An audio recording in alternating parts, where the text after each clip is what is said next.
Go. Hi everyone, welcome back to my channel. Yes, I just did a live stream yesterday, but guess what? We're doing it again. Yes, we are. Round two, baby. This time it's just like a general talk about like last minute things that could happen that we're not sure about. Like there's no real structure to this video like the other ones are. So just talk about whatever for like an hour. Club Ortiz is joining us. If you're familiar with the channel, you should know him. And we have someone new, Rob. Rob, if you want to introduce yourself real quickly before we start. Well, I have been in contact with Matthew for months. Yeah. And because I like being in communication with people who follow awards season in the same way I do. And I'm always just going to have questions that I feel like they know the answer to. You, Matt Nelia, and the gang at Next Best Picture. You know more than me. And for the last few months, we were debating so many things but anyway, back about myself. Yeah, that's what I meant. Sorry. I have been following award season since I was a high school freshman. Because for the previous years, I had realized that award season has such a big impact on what ends up getting in. Yeah. And there are times when I hear about a movie that's coming, that's going to be filmed, and judging by who's in it and who's behind it, and I think to myself, that is going to get nominated. Sometimes that happens, and then sometimes it doesn't. And so I'm a movies, TV, and politics kind of person. Cool. But I've been a movie lover since grade school. People really tell me that I have a great film knowledge. But I don't really call myself a cinephile because I don't see everything that comes out in a given year. I only see it if I want to see it. That's why I don't want to be a film critic, because I have to sit through things I don't want to see.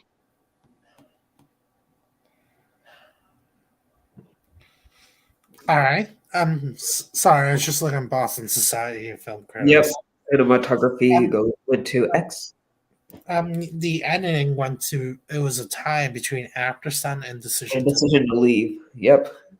Best anime features up next, so we'll see. Yeah, I saw that too. You have them on notifications? Me too. Well, yep. I'm from Boston. Well, Massachusetts, I kind of have to. Oh, nice. I didn't know that, actually. That's good to know. Yeah, I'm from Burlington, Massachusetts. Well, I grew up in Reading, but now I'm in Burlington. Ah. But yeah, we're going to talk about some categories. There's again, no particular structure in this. Just a couple of things that we think could happen, could not happen. Let's start with TV because there's a major change. There's a TV show that looks like it's going to sting the competition. Yes, it affects everything. It really does. It affects actress, supporting actress. Because Christina Ricci could easily sneak in because she is so fucking good. She's incredible. But with that, you'd have 2 Wednesdays. Yeah, exactly. If Jenna Ortega gets in, that'd be 2 Wednesdays. And then you'd also have all 3 Queen Elizabeths from The Crown getting nominated. You'd have Imelda Staunton getting in for the show itself, and then Claire Foy gets in for Women Talking, and Liv Coleman maybe for Empire of Light.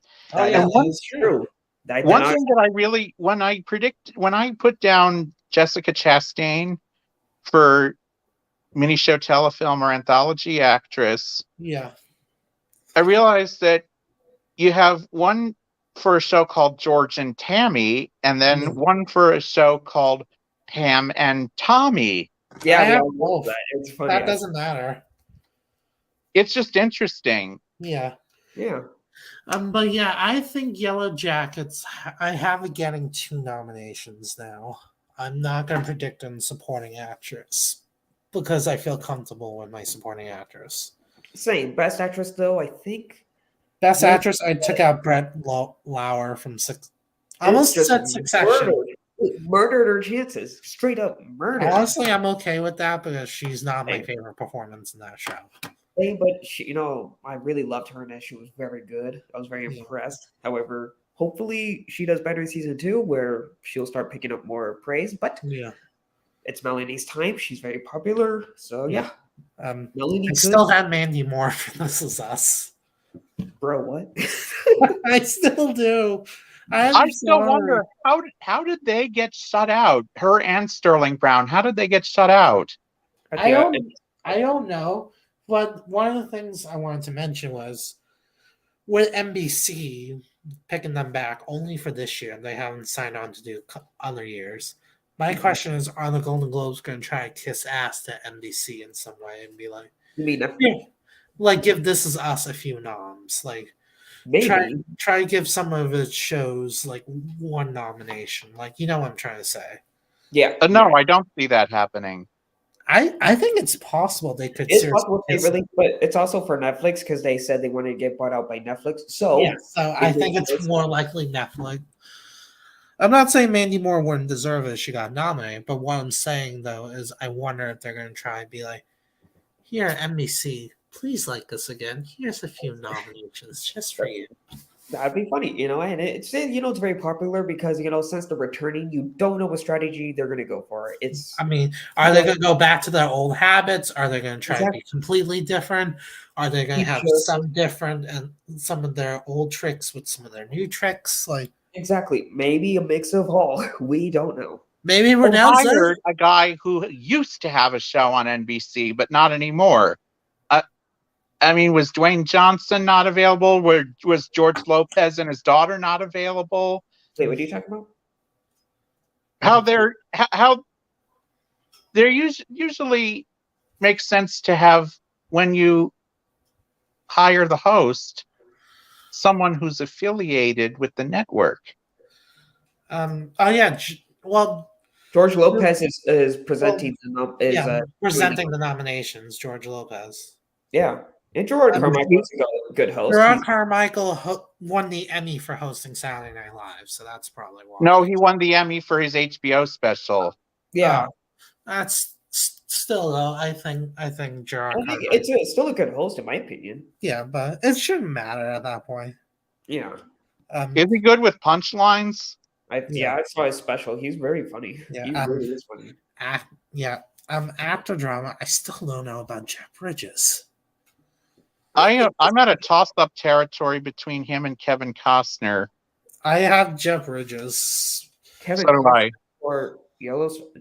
Yellowstone. I think Jeff Bridges is more likely. Because Jeff Bridges was nominated at the Critics' Choice. Now, granted, Critics' Choice, they go fucking rogue when it comes to TV. However, Jeff Bridges, it's kind of like a comeback for Jeff Bridges because the show is. There's some things that Critics' Choice did that I could see I know they don't matter like in terms of like connection, but there's some things the Critics' Choice TV side did that I could see the Globes following.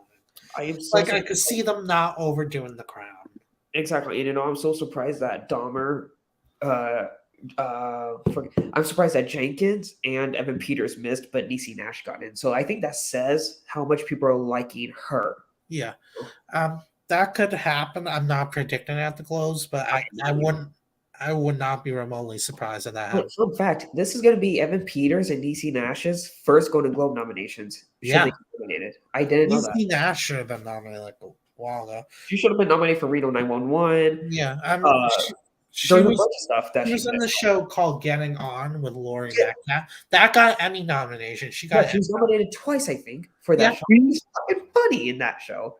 Remember when she's done 3 things with Olivia Munn, all of them done so fabulously. First, they announced the SAG nominations together, and then they presented together at the SAG Awards, and then on the night Olivia Munn hosted the Critics' Choice Awards, Niecy Nash did a bit with her, and I thought to myself, they should really do a show together. Their chemistry I was would so watch that. great. Yeah. Look, anything with Niecy Nash, I'm gonna watch. I'm sorry. I love Niecy Nash. She's so good. The only category I'm remotely confident on the TV side is actor comedy. I feel like I have the correct 5. Bill Hader for Barry, Steve Martin and Martin Short for Only Murders, Jeremy Allen White for The Bear, and Rami Youssef for Rami. If Jeremy Allen White, I think he's winning. If he wins, that's really going to complicate comedy lead actor at the next Emmys, because it is. Barry's probably going to be back on time. Only Murders in the Building. Ted Lasso. No, Ted Lasso is rumored to be coming back early next year, and then you have Rami Youssef. So all 5 of them get in, but then Donald Glover. I think at the Emmys it's gonna be this 5 plus Jason Sudeikis. Yeah, no, Donald Glover.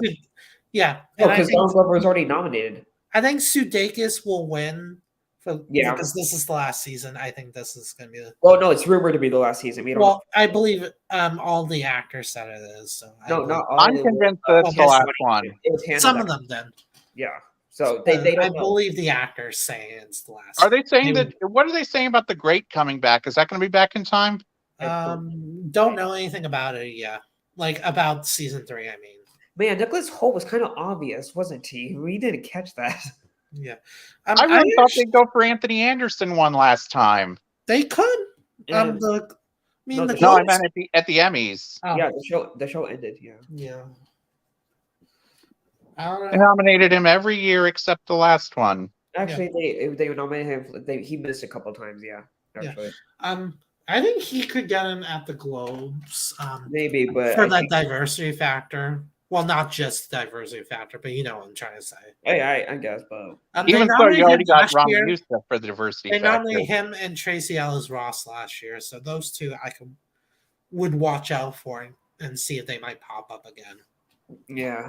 Because if they really nominated them last year, especially for last year's season was pretty weak, so for them to nominate them is something you need to pay attention to. Yeah. But yeah, after comedy, I feel confident on. This is the 5 you're going to see. I'm 100% sure Jeremy Allen White's going to win. I'm with you on that. I don't watch it, but they like to go with the noobs. I'm really mixed between him and Hader, but since Hader hasn't really won, I'm gonna probably go with him. Yeah, I have Barry in the series, so I have Barry doing his usual 3 nominations, 0 wins. Mm-hmm. Yeah. I don't understand why Carol Goldberg didn't get an Emmy nomination this year. Turning Red won Boston Society. Turning Red won animated feature at the Boston. Yep, at the Boston Society. Good job. Well, at the Oscar, it's either going to be that or Pinocchio. It's going to be Pinocchio. I'm pretty sure it's going to be Pinocchio, but 100%. I think Turning Red. But here's the thing: I think either Puss or Boots or Marcel's going to win the Globe. We'll talk about animated. Wait, you don't have Pinocchio winning at all? Not at the Globe. At the Oscar, I do. Yeah, I don't know. But they have a weird thing about Netflix. Did you see Pinocchio? I did. I loved it. It's my favorite film of the year. But I don't trust the Globes to do the right thing. However, you did mention the fact that they want to be bought out by Netflix, so it's possible that they're gonna make it win just for that factor alone. Huh? That's true. Am I convincing you yet? Should I watch Pinocchio? I haven't really had an. You really should. Yeah, just in case, because it's getting a lot of Best Picture buzz. Yeah. Though it's kind of dying, still you should watch it. Yeah. Is it possible to watch that and not watch the one on Disney? Yes, because it's like very different. I'm watching it with my girlfriend tomorrow. I haven't seen it yet, but I heard it's completely different, right, Matthew? Am I correct? Yeah, it's completely different. Yeah, it could not be more different. Yeah. I knew it was going to do well. I mean, it is from one of the 3 amigos, and I've Club Ortiz. I've told Matthew this so many times that whenever there's a movie by Del Toro, Cuarón, or Iñárritu, you can just pencil it in to get recognized because because of their track record over the last few years. Nightmare Alley kind of underperformed. Yeah. Kinda. Oh, did I say kind of? I meant completely underperformed. And Bardo surprisingly was panned. I don't think Wait. Bardo's getting Del more Toro than didn't direct. He did direct Bardo. Can you read it direct? I thought all along that was going. Oh yeah, no. People have said it's going to be a masterpiece. It's Inarritu's Roma, and at first I didn't even have it in picture, but people convinced me, and I was right all along. And I hate being right. God damn it! I knew it was going to get bad reviews because, from the looks of it, I thought, okay, this is going to be weird. But no, everybody convinced me. I have to apologize. I have to head out. Something popped up and I really need to go. Oh, so we're All gonna. right. I meant to have this go on for at least another 45 minutes. Oh, that's fine. You know, it was. But I really apologize. Oh no, don't worry. It's completely fine. So is it just me and him now? No, if I end the if I leave, The broadcast ends. Yeah. yeah. Well, All you right. could on Twitter, me, and you could talk. Yeah. All And right. Well, I don't follow you, and you don't follow me. You should. You Here, should. All right. Let me find your sorry. If you click on this on YouTube, I have links to his Twitter. So Okay. thank you so much. And hold on. Before we end, the best breakthrough performer at the New York Film Critics goes to Austin Butler. yeah, that's not a surprise. Good job. All right, this was fun. All right, bye. He's hosting Saturday Night Live next week. Yep. Yes, all right. All right, bye.